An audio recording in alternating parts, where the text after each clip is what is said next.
سلام بچه هاتون چطوره خوبید؟ بچه امروز میخوام دوران کودکی که خورده با هم دیگه صحبت کنیم. آقا شما هم اونطوری بودید؟ منم متولد در واقع یه روز میاد 68 هم میگیم 68 در نظر بگیریم.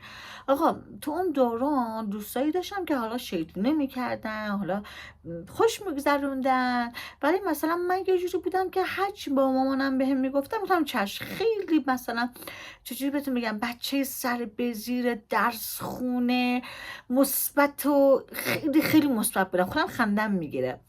بعد فکر کن مثلا من اون روز ما موقع ها اهل هیئت رفتن و نماز و روزه و دعا و نادعلی بخونه و کلی از این کار انجام میدادم. بعد یه روزی من مسجد توی خونم یه جوری بودش که سر کوچه ما یه مسجد بود، و بعد من همیشه میرفتم جو نماز جماعت میخونم. هرگز هم میرم نمیره با یه دون دمپایی بزرگ میرفتم، بچه بودم دیگه.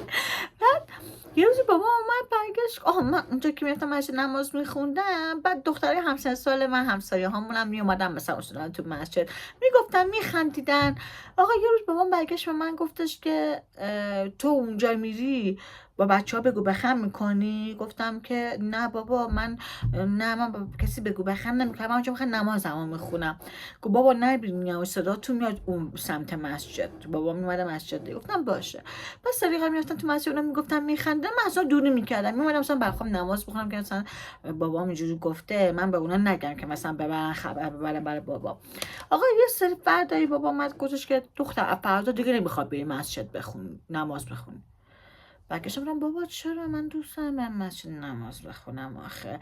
برگشت گفتش که نه، از فردا دیگه حق نداری مسجد نماز بخونی، به خاطر اینکه چیزه، تو وقتی داری نماز میخونی صدای بچه که میان اونا فکر میکنن تا جز اونایی، من دلم نمیخواد که بگن دختر منم جز اون بچه های بیادبه.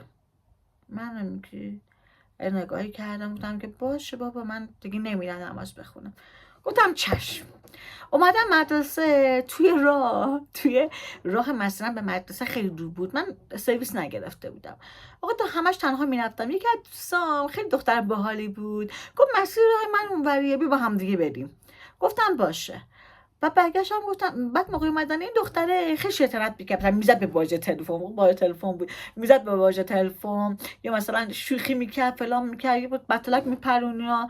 بعد من همش میخندم نگاش میکردم. منم خونه به مامانم گفتم مامان این دختره اینقدر باحاله، مثلا باهاش دارم میام این کارا رو میکنم. مامان گفت نبینم باهاش بیای دیگه ها. گفتم چرا، خیلی خوش میگذره وقتی با اون دارم میام، میگه رو برای من خیلی مثلا چیز سره. گفت نه، اگه بخوای با اون بیای همه فکر میکنم تو هم یه دختر بیادبی مثل اون هستی. نه یا نه. باش. از فرداش ما تنها میومدیم، ما این انتخاب رشته کنیم. گفتم که بابا من رشته گرافیک خیلی دوست دارم. اول گفتم رشته تجربی، من خیلی علوم خودم تجربی من خیلی دوست دارم، خیلی رشته خوبیه، من همش علومم زیستم همش اوکیه.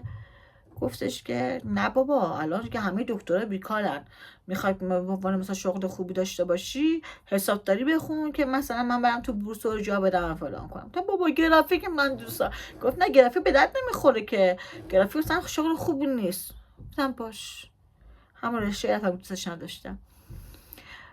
کم سنم بزرگتر شدم 14 سالم، گفتن که آقا این پسر خوبه ازدواج کن. ازدواج خوبه؟ آره. گفتم باش. رفتم ازدواج کردم. فقط دارم اینو برمیگردم میگم که هر چی که اینا میگفتم چشم. به خودم میگم خدایا، بعضی وقت میگم خدایا چرا من هر چی میشد میگفتم چشم. واقعا چشم گفتن هم یه جاهای خیلی پشیمونم. چرا اینقدر سربزی بودم، چرا اینقدر حرف گوش کن بودم؟ خب چه نتیجه ای داشت؟ شما هم مثل من بودید که مطمئنم نبودید یا من خیلی خنگ بودم؟ ولی کلا خیلی داستان باحالیه ها. و همیشه این چشم گفتن ها باعث شد که اون کاری که دوست دارم انجام ندم. چرا؟ چه اتفاقی میافتاد؟ واقعا بعضی وقت پیشم فکر میکنم و دلم میسوزه، میگم که آخه چه روزایی میتونستم شادتر باشم، بچگی کنم نکردم. واقعا شاید حیف شد. به بچه‌هاتون سخت نگیرید. البته الان مادر پدرها خیلی اوکی، یعنی همشون خیلی خوبن. خداشو پدر مادر منم فوق العاده، یعنی خیلی دوستشون دارم، برام همه کار کردن، واقعا برام خیلی زحمت کشیدن تو زندگی. اگه اونا نبودن من واقعا نمیتونستم به اون جایی که الان هستم برسم. ولی بابا توی میافتم که خیلی بهم گیر میدادن دیگه. بچه هاتون رو آزاد باشید، بچه هاتون رو بذار اون چی که دوست دارن تجربه بکنن، حیفه بعدها حسرت میاد تو دلشون. نظرتون رو برام کامنت کنید، سابسکرایب کنید، ممنون میشم ازتون.